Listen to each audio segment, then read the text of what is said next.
السلام علیکم dear students, کیسے ہیں آپ لوگ؟ میرا نام محمد آصف ملک ہے اور آج ہم تاریخ 6 کلاس کی تاریخ کا لیکچر نمبر 6 سٹارٹ کریں گے۔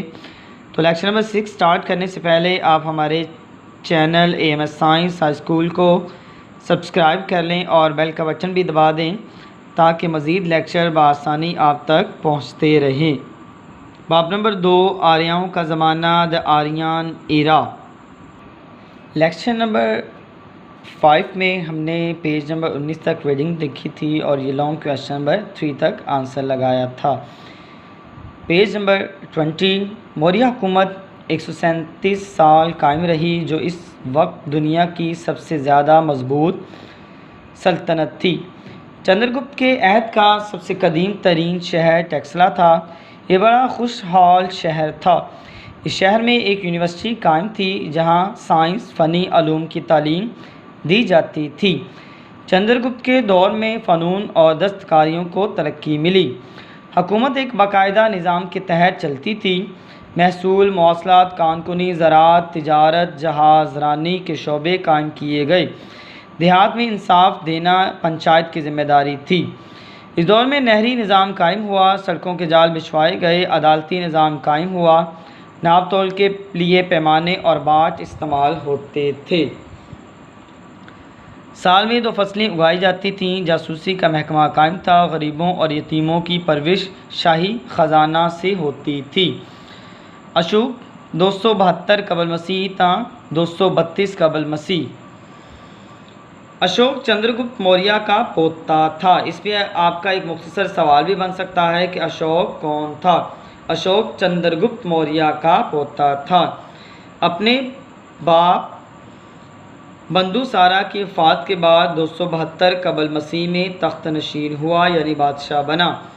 ایک عظیم سلطنت اسے وراثت میں ملی، جو آباء و اجداد سے آپ کو چیزیں ملتی ہیں۔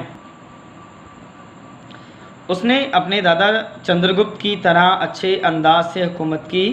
اس کے قوانین بڑے سخت تھے۔ اس نے اپنے بھائیوں کو ختم کر کے ریاست مگدھ کا تخت حاصل کیا۔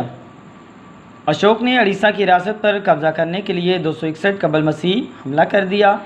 اشوک کو فتح حاصل ہوئی۔ اس جنگ میں تقریباً 1 لاکھ آدمی مارے گئے۔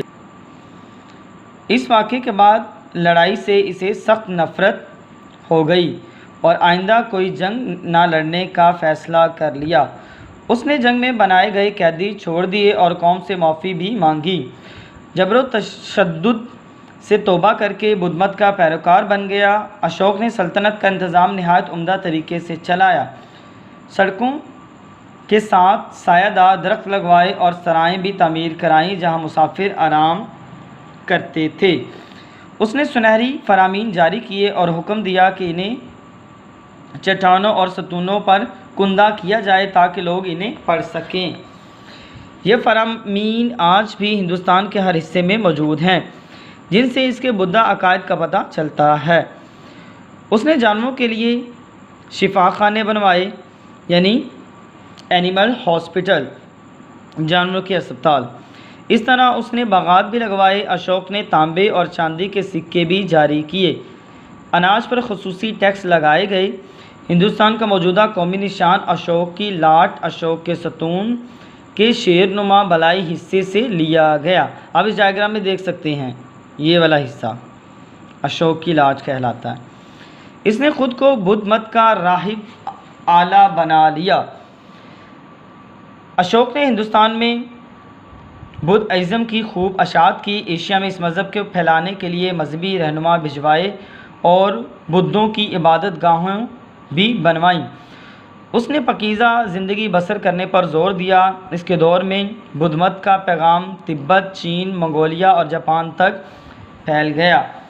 اشوک نے پوجا پاٹ کے نئے طریقے دریافت کیے۔ بدھ مت کے مذہبی احکامات گزرگاہوں، میناروں اور پہاڑوں پر کندہ کرائے۔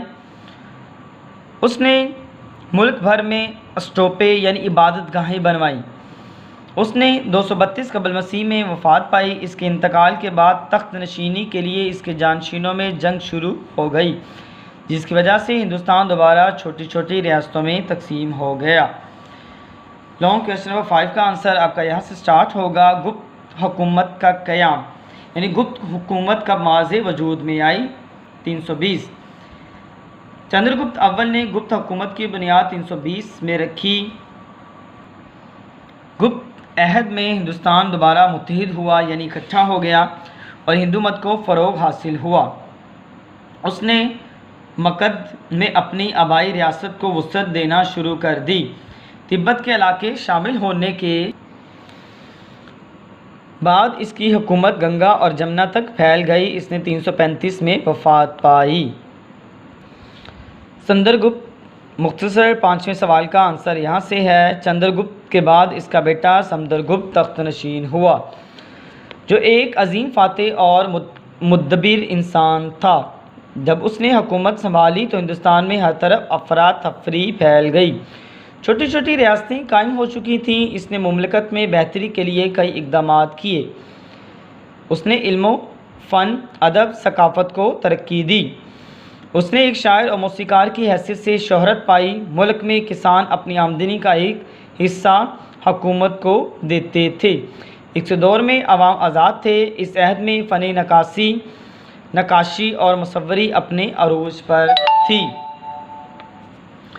شہر میں خوبصورت باغ، جمام، تالاب موجود تھے۔ ملک بھر میں سرائیں تعمیر کرائی گئیں۔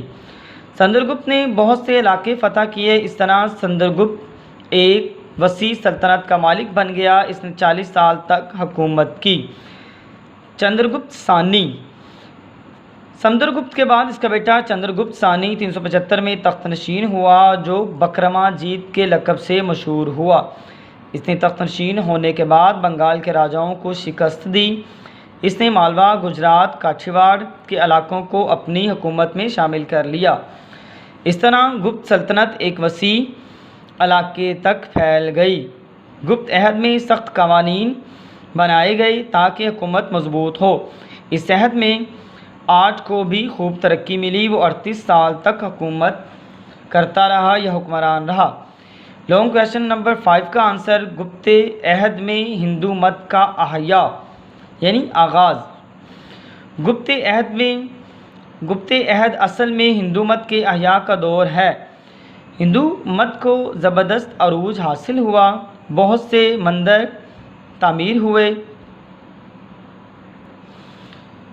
سنسکرت زبان کو ترقی دی گئی، ریاضی، سنگ تراشی یعنی پتھروں کو تراشنا اور مختلف طرح کی چیزیں بنانا، اور موسیقی کو فروغ ملا۔ ہندو پیشواؤں نے مذہب کو نئے سرے سے پرکشش بنانے کی کوششیں شروع کر دیں۔ اس عہد میں سنسکرت کو ترقی ملی اور آج کا ہندو مت اسی شکل میں موجود ہے۔ اب آپ نے گپت عہد میں ہندو مت کا احیاء دیکھا کہ عہد کے دور حکومت میں ہندو مت کا دور تھا وہ کیسا تھا۔ اب اس عہد میں ہندوؤں کو بہت زیادہ عروج حاصل ہوا، انہوں نے بہت زیادہ مندر بنائے اور ان کی جو زبان سنسکرت تھی اسے بہت زیادہ ترقی ملی۔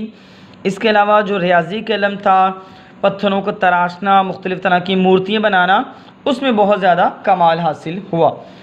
گپت خاندان کے آخری حکمران، چندرگپت ثانی کے بیٹے کمار گپت نے 42 سال حکومت کی اور 453 میں وفات پائی۔ کمار گپت کے بعد اس کا بیٹا سکندہ گپت حکمران بنا۔ اس کے عہد میں ہن قوم نے حملے شروع کر دیے، اس طرح گپت سلطنت قائم نہ رہ سکی۔ لانگ کویشچن نمبر 5 کا آنسر آپ کا یہاں تک تھا۔ ہندوستان کی وحدت میں راجہ ہرش کا کردار 606 تا 647۔ گپت خاندان کے بعد ہندوستان کی وحدت انتشار کا شکار ہو گئی۔ ملک کا بڑا حصہ چھوٹی چھوٹی ریاستوں میں تقسیم ہو گیا۔ ریاست تھانیر کا راجہ ہرش وردھن تھا، جس نے شمالی ہندوستان کو نئے سرے سے منظم کیا۔ ہر 606 میں تخت نشین ہوا تو ہر طرف انتشار بدامنی کا دورہ تھا۔ اس نے سیاسی انتشار کو ختم کیا اور پورے ملک میں ایک مضبوط حکومت قائم کی۔ اب ہندوستان کی وحدت میں راجہ ہرش کا کردار کیا تھا؟ اب پیچھے آپ نے دیکھا تھا کہ گپت خاندان میں جو ہندو مت تھا اس کا احیاء کیسے ہوا۔ اب اس میں راجہ ہرش کا کردار بیان کیا جا رہا ہے، یعنی وہ تخت نشین 606 میں تخت نشین ہوا۔ اس دور میں بڑی بد امنی تھی، لوگ انقلاب برپا کر لیتے تھے، لوگ مختلف گروپوں میں تقسیم تھے۔ تو سب سے پہلے اس نے اپنی قوم کو مضبوط کیا، مستحکم کیا اور شمالی ہندوستان میں قبضے شروع کر دیے۔ 647 میں اس نے وفات پا لی اور یہ جو اس کا دور تھا، ہندوستان کا دور تھا، یہ دوبارہ انتشار کا شکار ہو گیا اور سلطنت، بڑی سلطنت چھوٹے چھوٹے حصوں میں منقسم ہو گئی۔ آزاد ریاستیں۔ حج کی وفات کے بعد شمالی ہندوستان میں راجپوتوں نے کئی ایک آزاد ریاستیں قائم کیں، جن کی تفصیل درج ذیل ہے۔ کنوج کا حکمران راجہ بھوج تھا۔ 9ویں اور 10ویں صدی میں اس ریاست کی وسعت گجرات سے بنگال پھیل گئی۔ مالوا، راجپوتانہ، گجرات کی ریاستیں بھی تھیں، اس میں شامل تھیں۔ راجپوتوں نے 12ویں صدی میں دہلی پر قبضہ کر لیا۔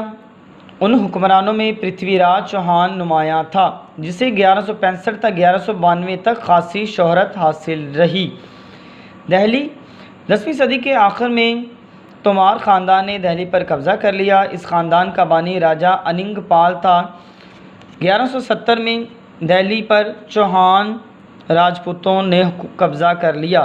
تامل 10ویں اور 11ویں صدی عیسوی میں جنوبی ہندوستان میں تامل ریاست قائم ہوئی، جو دکن سے سری لنکا تک پھیلی ہوئی تھی۔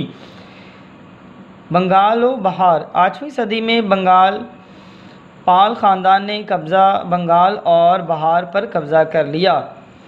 11ویں صدی عیسوی میں سین خاندان حکمران بن گیا۔